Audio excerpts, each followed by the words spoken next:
Et bonjour à tous, ravi de vous retrouver pour l'émission du lundi 22 mai 2023. On se retrouve avec une map légèrement dans le rouge alors que ce week-end on était plutôt à l'équilibre, voire en positif du côté de Bitcoin au-dessus de 27 000 $. Mais là, en ce lundi, malheureusement, réouverture du futur CME, on est revenu coller au cours immédiatement et c'est moins 1,54 pour BTC qui est à 26 767. Un peu avant 8 heures que j'enregistre cette émission, moins de 3% pour Dogecoin, également pour Polygon et Solana, plus 3,44 pour Tron TRX, on est à moins 3 également pour Uniswap et ensuite on clôture le top 25 avec ICP Internet Computer et Filecoin qui a chippé à nouveau la place 25e place au Lido Token avec le LDO qui fait un peu le yo-yo en ce moment mais sur lequel il y a eu une très belle progression sur ce début 2023. 26 752 donc en 4 heures on est en train de batailler avec le bas de range ici. Franchement plus le temps passe plus on a l'impression que ce mouvement est en train de s'affaiblir complètement du côté du Bitcoin et que probablement la grosse poussée printanière est désormais derrière nous. On va voir comment ça va pouvoir se matérialiser à l'approche de l'été et surtout ce qui sera le plus déterminant multi-marché, ça sera autour de la rentrée de l'automne où on va vérifier si le SP500 casse à la hausse et nous fait une véritable accélération si ça n'est pas une fausse sortie et si le marché crypto pourrait dans une moindre mesure suivre juste ensuite. En tout cas pour l'instant Crypto Fear and Greed 49 sur une certaine neutralité et ça fait quelque temps qu'on est en train de faire le yo-yo sur voilà une non-directionnalité qui est tout à fait représentée au niveau du cours et les ordres de marché qui sont ce matin plutôt sur une recherche d'achat mais ça se passe toujours du côté de Coinbase entre 26 236 et 26 676 pour les acheteurs et du côté des vendeurs légèrement plus haut du coup 26 852 à 27 000 quasi 300. La map de liquidité qu'on est en train de travailler plutôt à la baisse qu'à la hausse en ce moment et on va voir si on revient chercher donc sous les 26 000 $ pour aller pourquoi pas chercher ensuite 25 000, 24 000 et en dernier recours on voit qu'on a quand même des beaux spikes autour de 21, 22 et je vous montrerai dans un instant au niveau de l'analyse technique que effectivement si on faisait une petite déviation avec une bonne cascade de liquidation du côté des acheteurs et des longues à levier, on pourrait avoir une zone de choix comme ça au niveau du volume profile qui colle plutôt pas mal. Alors dans l'idéal, le but désormais ça serait de ne pas perdre 25-26 voire une petite mèche comme je disais à 24. Si on commence à aller retravailler du côté de 20-22, voilà, ça deviendra un peu plus compliqué si ce n'est que peut-être on aura désormais par la suite jusqu'au halving du printemps 2024 un grand range, pourquoi pas entre 20 et 30 000 $ grossièrement au niveau du BTC, mais bon pour l'instant on en est là et on aura je pense un peu plus de réponses autour de l'automne comme on le disait là aussi assez proactivement, on risque d'avoir un été qui sera assez mou multi-marché, mis à part si du côté du marché américain on perçait juste avant l'été. Mais voilà, c'est un peu ambigu au niveau du marché US puisqu'on a un dollar qui a tendance à dire qu'il voudrait pump et dans le même temps les actions qui continuent de monter assez frénétiquement, en tout cas pour les gros dossiers puisque c'est assez condensé au niveau de la spéculation US. On est vraiment sur les gros pontes du domaine qui draguent je crois 70% de l'intégralité des flux. Donc c'est des entreprises qui marchent très bien comme Apple, Google, Microsoft, Amazon, Tesla. Voilà, il y a des trucs qui fonctionnent très bien et on va pas s'en plaindre. Mais petit à petit, ça a se poser des questions d'avoir une telle concentration et je pense que c'est à la rentrée qu'il risque d'y avoir un peu ce shift si d'un seul coup les marchés prenaient peur quant à une potentielle récession qui viendra pas. On n'a toujours pas de boule de cristal quant à ce grand marché des États-Unis.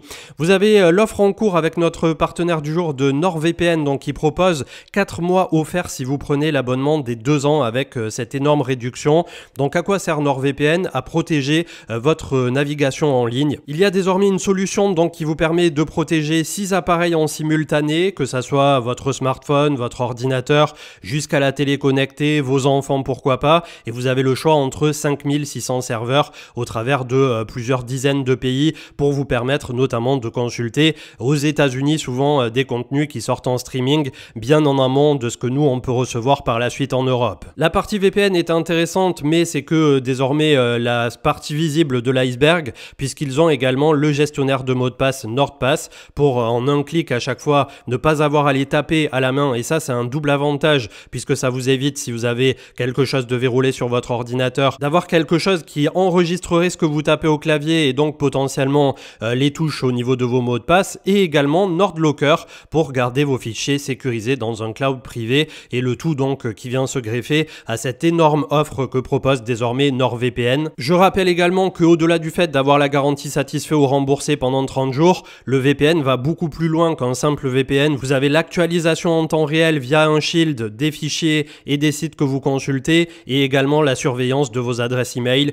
qui scannent en permanence le darknet pour vérifier si vous n'avez pas fait partie d'une fuite de données. Donc vous avez le lien en commentaire description, et vous pouvez payer en plus en crypto pour profiter donc de cette offre des 2 ans avec 4 mois offerts. Et on passe aux informations avec, selon moi, une des informations les plus importantes du moment, en tout cas pour ceux qui s'intéressent au réseau Ethereum, c'est tout simplement la validation Q qui, au niveau des validateurs qui cherchent à entrer, sont pour l'instant à 60, quasi 63 000, ce qui mettrait 33 jours, quasi 34 jours pour faire rentrer tous les participants à hauteur de quasiment 60 000 Ethers par jour, tandis que les validateurs qui veulent sortir, et là donc on parle à chaque fois de 32 Ethers pour un validateur, c'est ce qu'on appelle aussi vulgairement un nœud, un node, et donc en date d'hier, il n'y avait aucune personne qui souhaitait sortir du Proof of Stake là immédiatement par rapport au réseau Ethereum. C'est une data qui est plutôt encourageante, vous en conviendrez pour la suite,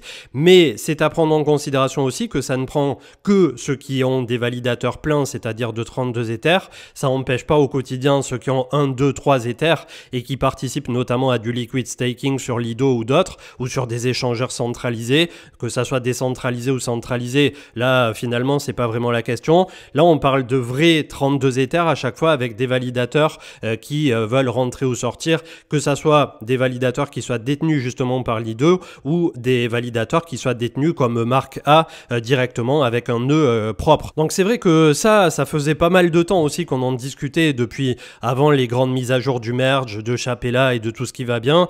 C'est aussi un signal très pertinent pour vous dire que les gens ne sont pas en train de sortir de Ether, et quand bien même il y en a qui s'impatientent de le voir complètement collé autour de 1800 $, eh bien Dan CryptoTrade nous parlait de ce triangle rectangle ascendant sur ETH BTC, et c'est vrai que ça a été relevé du côté du Discord, je crois, par Blue Shadow au cours du week-end. On a un très très joli triangle, j'étais pas repassé dessus, j'avais pas vu ça comme ça. C'est toujours là aussi intéressant d'avoir des retours communautaires qui vous permettent de faire un pas de côté et d'avoir une observation qui vous permet de dérouler derrière certains scénarios, et ETH BTC qui plus tard devra franchir avec brio les 0,067 au niveau du ratio, pour ne pas dire 0,07 globalement. C'est un peu James Bond qui tout simplement cloisonne pour l'instant le cours ETH BTC, j'ai l'impression. Ça fait pas mal de temps que cette contraction dure. Il y en a qui disent toujours pareil qu'on cassera à la baisse et que Ether sera en bear market pour des lustres et qu'on ira plus tard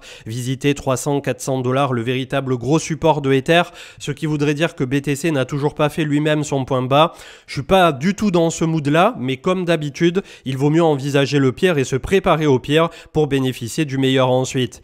Dave The Wave qui nous parlait de la consolidation aussi, et on pourrait venir selon lui au 0,618 donc, ou au pire au 0,786, entre 22 à 24 000 $, sachant que pour l'instant les zones des 26 à 24 justement sont des zones extrêmement dures. Donc tous ces retracements auxquels on peut potentiellement s'attendre au cours de l'été, si c'est les vendeurs qui continuent de pousser un peu plus bas pour récupérer toute cette force relative qu'on appelle la liquidité, puisqu'on va le voir dans un instant, au niveau des ordres, on a vraiment des creux au niveau du volume profile, et ça c'est plutôt parlant.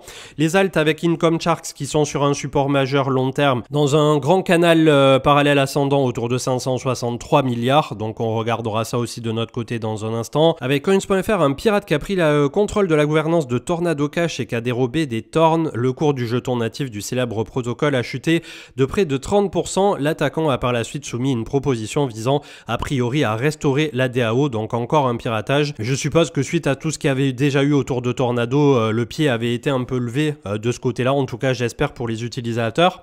Avec CryptoGoku, et c'est quelque chose qui va encore dans le sens de ce dont on discutait à l'instant, de plus en plus de BTC et d'ETH sortent des échangeurs centralisés. Le nombre de BTC sur les exchanges est à peine à 5,7%, son plus bas historique depuis décembre 2017. Quant au pourcentage d'Ether sur les échangeurs, il est à peine de 10%. Donc vraiment là, on a un choc de liquidité en préparation, et je me souviens, c'est un peu ce qu'on avait aussi entre 2018 et 2019, un assèchement de l'offre en amont. On a les grosses whales qui essaient de faire un peu du price suppression, c'est-à-dire de ne pas faire bouger pendant suffisamment longtemps, et c'est ce qui constitue finalement cette large base sur les actifs.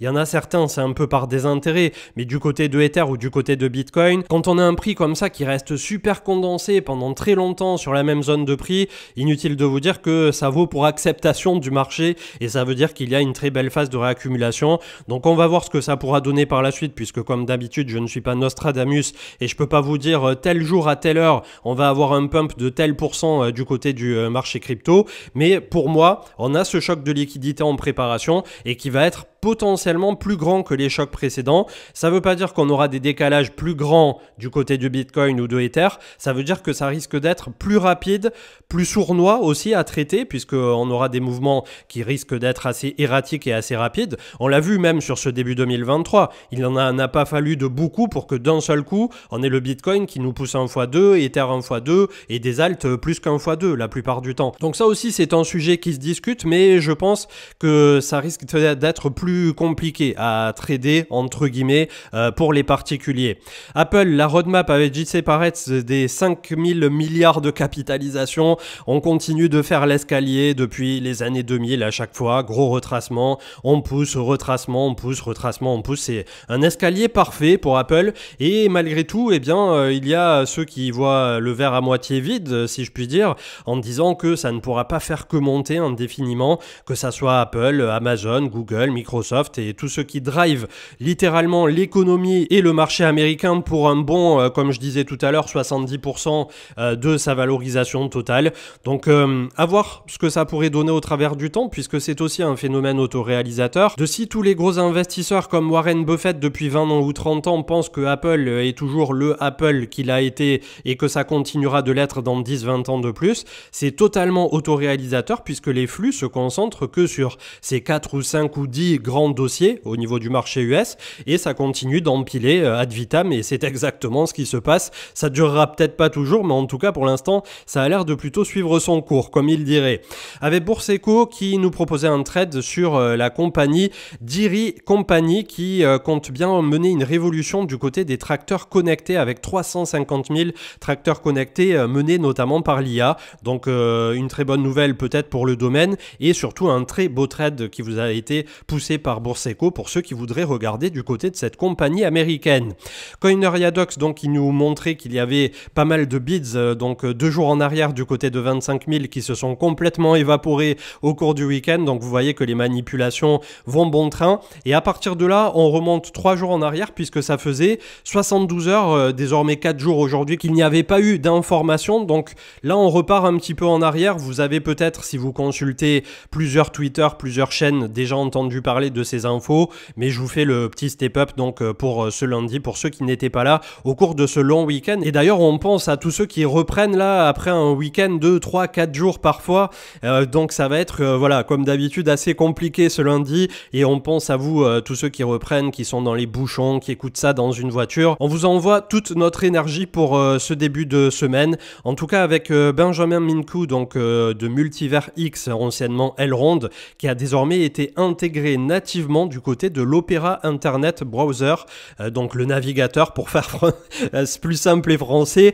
Donc c'est 300 millions d'utilisateurs, que ça soit sur mobile ou desktop, pour le IGLD token, et donc ça se passe plutôt pas mal au niveau des intégrations pour Multivers X. Charlie Bilelio avec le Nasdaq 100 qui a fait son point le plus haut depuis 13 mois, j'allais dire 3 mais c'est 13, plus d'un an, donc 33% plus haut que là où il était en octobre dernier 2022. Donc pour ceux qui veulent regarder du côté de TradingView, c'est QQQ au niveau du trust. Donc là aussi, ben, qui est en train de se mentir? Est-ce qu'on a le Nasdaq, le SP500 et tout le marché US qui s'envole littéralement, ou est-ce qu'on vient chercher tout juste les 4002, 4003 et derrière c'est le drame? En tout cas on a quelque chose de gros qui est en train de mijoter au niveau du marché américain.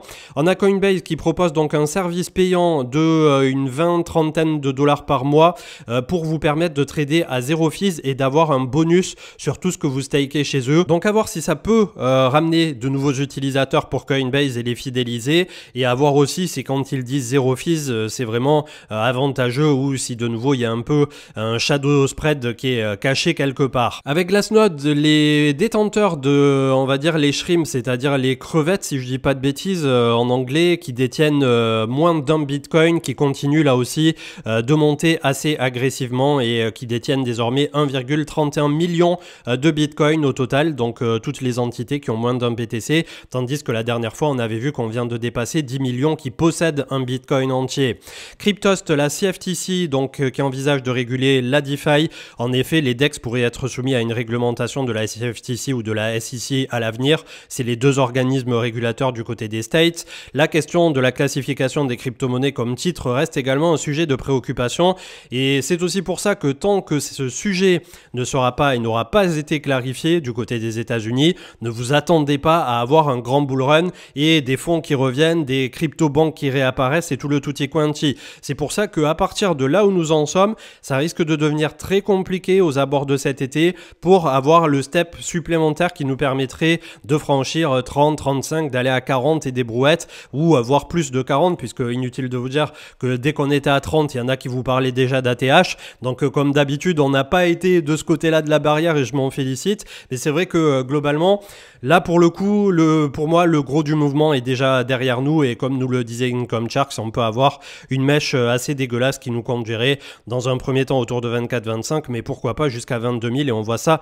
du côté de l'analyse technique. On clôture rapido presto avec OpenAI qui lance ChatGPT sur Apple Store. Donc là aussi, l'intelligence artificielle qui est en train de faire littéralement son rouleau compresseur. Et il y avait une très grosse propriété, donc c'était il y a 5 jours, qui a été mise en vente de 35 unités. C'est un quasi quartier qui a été racheté par Realty du côté donc toujours de Détroit, 10 410 Cadieux, et qui vous permet d'acquérir vos premiers tokens d'immobilier tokenisé aux États-Unis avec un rendement proche de 10% annualisé sur cette bâtisse. Donc comme d'habitude, le but est de vous renseigner, d'être en accord avec ce dans quoi vous investissez. Je suis pas là pour vous dire que Realty c'est trop génial ou quoi que ce soit. Je suis juste là pour vous dire je suis utilisateur depuis 3 ans désormais. Ça se passe plutôt pas mal, et derrière après vous faites absolument ce que vous voulez.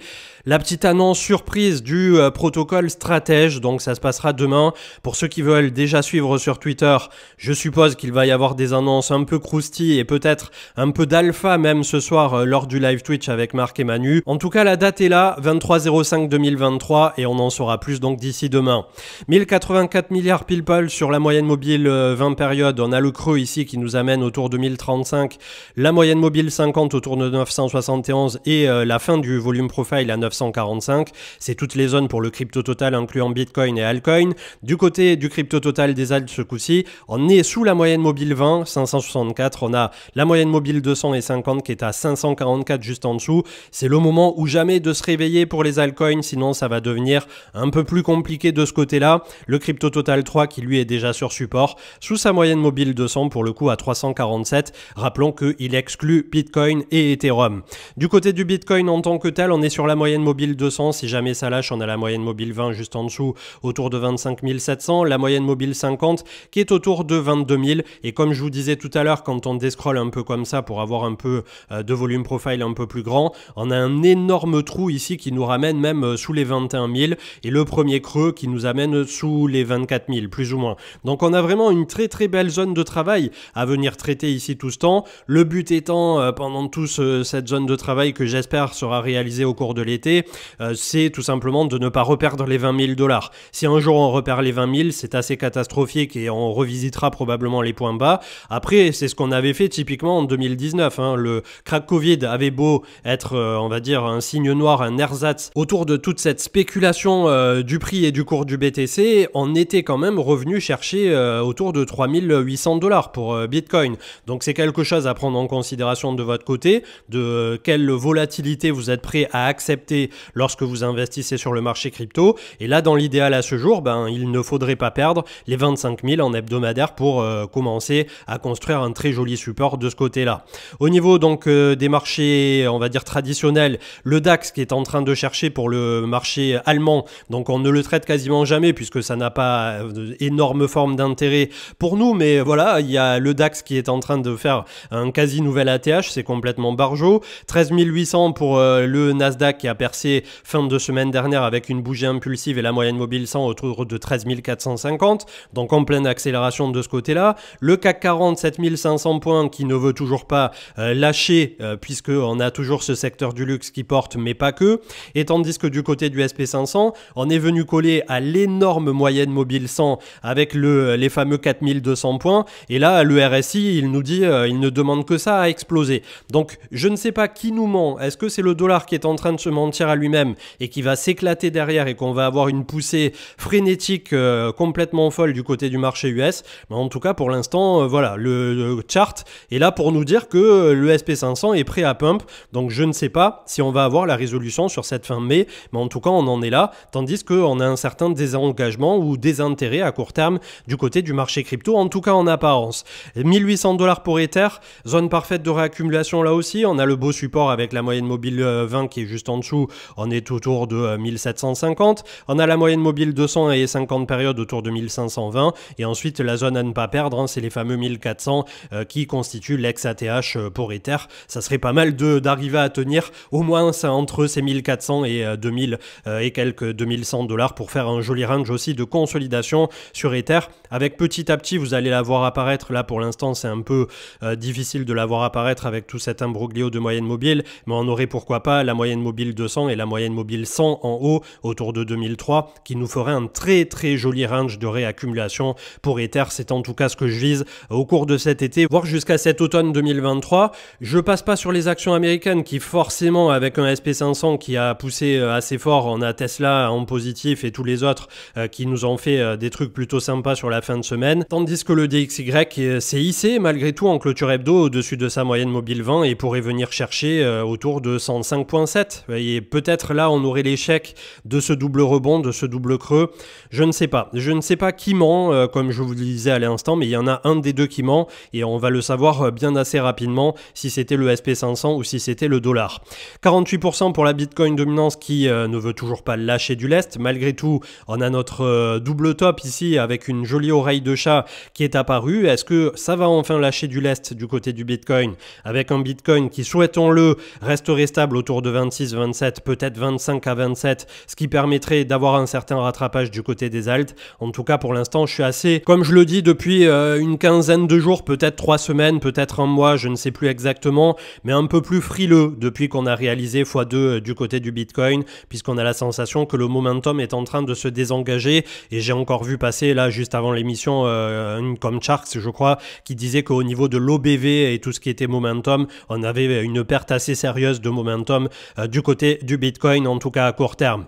Malgré tout, c'est une bonne nouvelle pour ceux qui cherchent à réaccumuler au long terme, hein. Comme d'habitude, chacun fait son plan, chacun fait sa route, mais voilà, c'est aussi peut-être une bonne nouvelle de ne pas avoir percé tous les plafonds immédiatement du côté du cours du BTC et de ne pas s'être propulsé trop vite, trop haut, ce qui nous aurait conduit à un retracement énorme de plusieurs dizaines de pourcents au cours de l'automne ou fin d'année. Donc pour l'instant, on est sur une construction en escalier comme on l'a vu du côté du chart de Apple tout à l'heure, et c'est exactement ce qu'on veut voir, ne pas aller trop vite, trop fort, pour nous permettre tout simplement d'avoir une construction franche et saine qui, j'espère, sera le socle de ce prochain bull run qui pourrait coïncider avec entre le halving du printemps 2024 et l'année 2025. Je vous souhaite une excellente journée, je vous retrouve ce soir lors du live Twitch et continuez d'être prudents. Ciao ciao.